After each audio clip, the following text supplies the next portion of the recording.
কাল রাতে আমি প্রায় 2 লিটার দুধে দই পেতেছিলাম, তোমাদের সাথে শেয়ার করছি কিরকম হয়েছে। এই দেখো কি সুন্দর দইটা পেতেছে, তারাও ভালো করে দেখাই। দেখো দইটা কি সুন্দর পেতেছে, খুব সুন্দরভাবে দইটা বসে গেছে। এই যে দইটা আমি কিভাবে পেতেছি তোমাদেরকে বলি। আমি দুধটা ফুটিয়ে হালকা ঈষৎ উষ্ণ গরম অবস্থায় আর কি এই বাটিতে আর কি আগের থেকে আমি অল্প একটু দই নিয়ে আর কি মাখিয়ে রেখেছিলাম বাড়িটার গায়ে চারপাশে দিয়ে আমি ওভারনাইট রেখে দিয়েছিলাম। তো সকালে খুব সুন্দর দইটা বসে গেছে। তো আজকে আমার দইয়ের সমস্যা মিটে গেছে।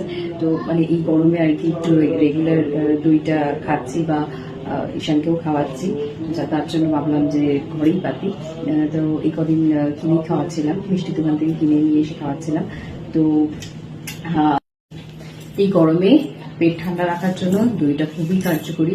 তো আমরা সবাই জানি, আমি আলাদা করে আর কি বলবো। তো আমি এই দইটা ইউজ করবো বিভিন্ন রেসিপিতে, আর নর্মালি এমনিও খাবো বা ঈশানকেও খাওয়াবো।